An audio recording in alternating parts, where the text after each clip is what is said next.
Hi friends, welcome back to my channel. All one of you requested that I react to the reunion episode for season 7. It is an hour and 29 minutes, so we're just gonna jump right into it and see how it goes, I suppose. One day where I think it just really hit home for me. And I realized and recognized that if I move forward with Marissa... So, I was watching a relationship therapist talk about this season and the couples after I had already filmed my first video about this.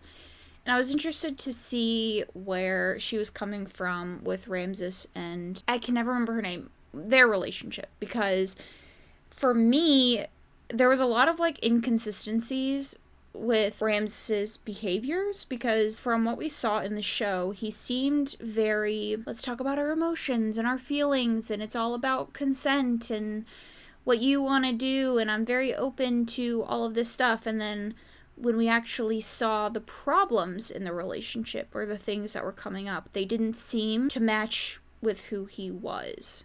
Like, the military thing I think is a big deal, and I understand, but it doesn't even seem like the military thing was a big deal in the end.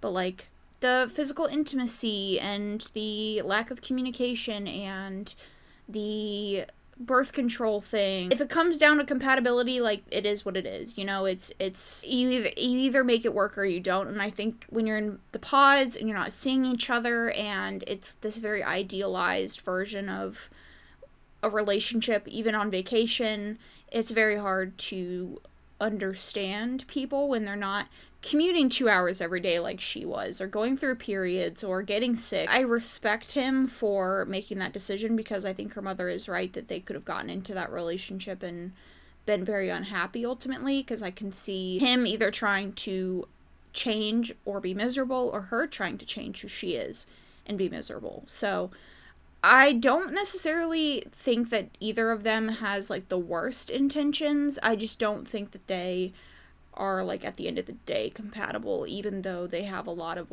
chemistry. Right, we'll segue now. Yeah. Looking back, I've already seen some stuff about the way that some people stick up for her in this episode, in this reunion, so I'm not exactly going into this with the best. My personality is I'm very to the point, I'm very direct, that's just who I am, I'm very blunt. That is what people say when they are being cruel and they intentionally say whatever is on their mind with no filter, without an attempt to consider the other person's feelings. And the fact that she is sitting here and saying, stand by everything that I said, I should have just said it in a different way, is very telling of the sort of person that she is, because if you look back on the things that she was saying, they were fucked up. Calling him delusional, saying that she made him a man, saying that he's inferior to her intellectually, that he's not her equal. The things that he was saying, you don't say to someone that you respect on any level, much less that you love and want to spend the rest of your life with. So I don't think that her saying I should have worded it differently redeems her in any way. And then the third bullet point, which was by far the most interesting, was that he wants to be the most famous person ever on Love is Blind. Oh man, I thought I watched this. I thought going into this reunion show that I was gonna be not funny, giggly with the drama and tee-hee. But she sat up here and said, I agree with everything that I said, I wouldn't change anything. And he goes, you know what? The hate that she's receiving online, as the party that was abused, in my opinion, the hate that she's receiving online is not warranted.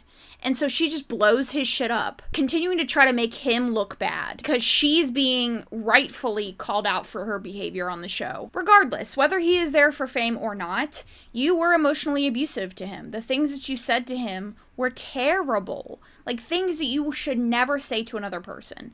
And to try to make him look worse is just, that's just another layer. Because she thought that she would come on here and she would say this, and everybody would be like, oh, Hannah's in the right, he's just looking for fame, who cares anymore? No, he's another human being, and you're talking to him like he's a bug under your shoe. And also, let's talk about the fact that you left a notebook out while you were in a relationship with him, saying all of the things that were horribly wrong with him, And you left them out for him to read multiple times. So this is after you guys broke up, and you're going through his stuff, and she's sitting here whispering things to her. Meanwhile, like, I hear that he's saying, like, stuff after the video, like, calling me, like, your grenade, and calling me ugly, and all these people are saying that he's saying all these things behind my back. But then when he gets on camera, he's like, Hannah's just so amazing. Those are fairly serious. Like, if you're accusing him of saying things, behind her back about her looks and etc. I never said that. Yes, you did. I never said 5 that. out of 10. I never. I said back when he was in the pods that I was not a big fan of him. I thought he was immature, and I thought that Hannah's insecurities were going to be triggered just by some of the ways that he reacted to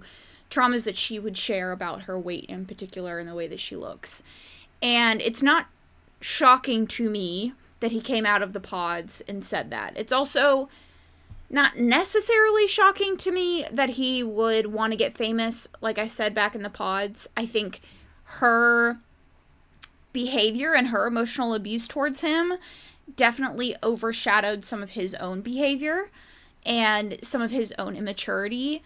And if he truly said those things about her behind her back, in front of her face, whatever, and now he's lying about it, that's fucked up. That does not negate the fact that she said those things to him, that she treated him that way. That doesn't change anything. You don't talk to people like that. You don't. And to excuse away my behavior by saying, oh, I'm just a bitch, that's not an excuse. By the same token, him saying I'm immature, I did things that I regret, that's not an excuse either. You don't go onto a show and express to someone love for them, put them through this whole experience, and then talk them to the other participants, to the people that she's looking to for emotional support. And the fact that everybody else was quiet on it, and now he's trying to deny it, and everybody else is like, yeah, this is true, it definitely puts his behavior from the pods in a lot more perspective. And I think both of them are immature. Both of them had behaved terribly, and I'm, again, glad that they did not end up together. Yeah, I said I was underwhelmed when I saw Hannah at the review. I never said she was a grenade. Or number 5. 5 out of 10. Okay.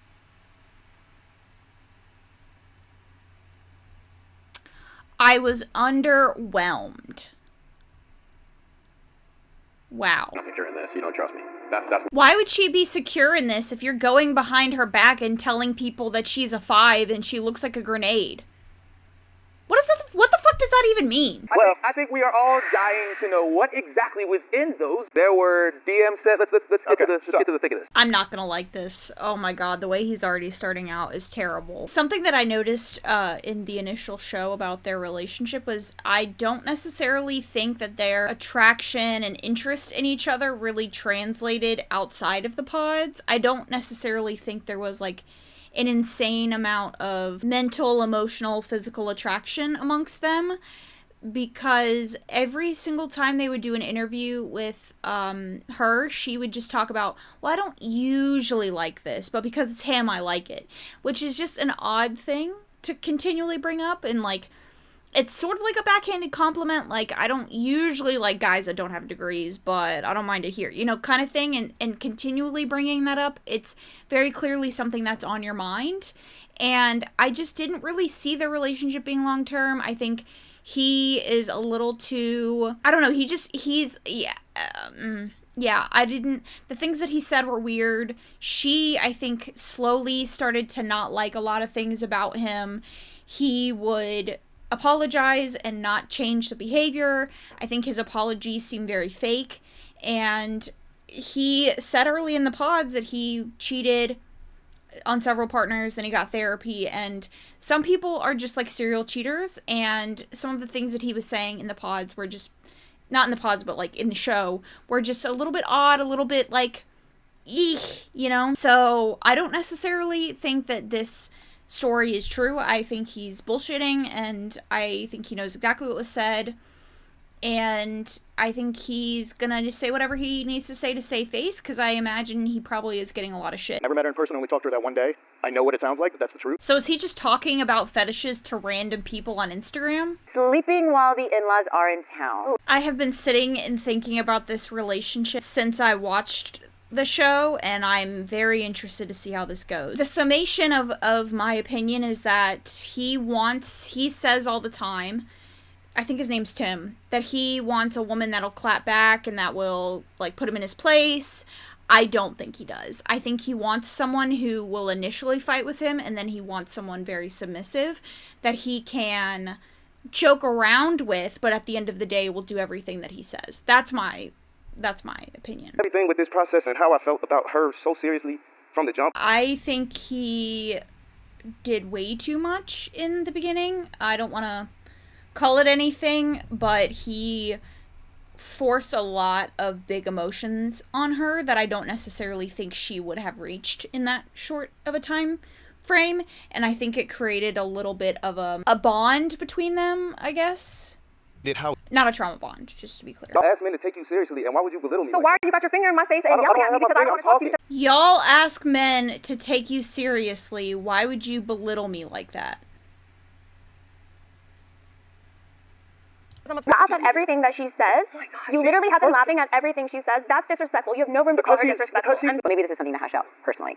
Yeah, for sure. That's kind of a shocking response from someone who's hosting a reality TV show that arguably they say is an experiment, but it's not. It's drama. It's going to be the launch of season 8, which takes place in Minneapolis, without giving too much away. Yeah, I don't care about them. Okay, so that was the reunion. Let me pull up the couples and we'll talk about them, because I want to do like a little wrap up of what I thought about where everyone's at. So first up we have Brittany and Leo, and I definitely thought that they were the most fitting couple on paper, but the more we kind of saw them interacting, especially in person, I definitely don't think that they are compatible. So Hannah and Nick, I have spoken at length about in my initial video and in the reunion. I don't think either of them should have been on the show. I'm glad that they did not work out together.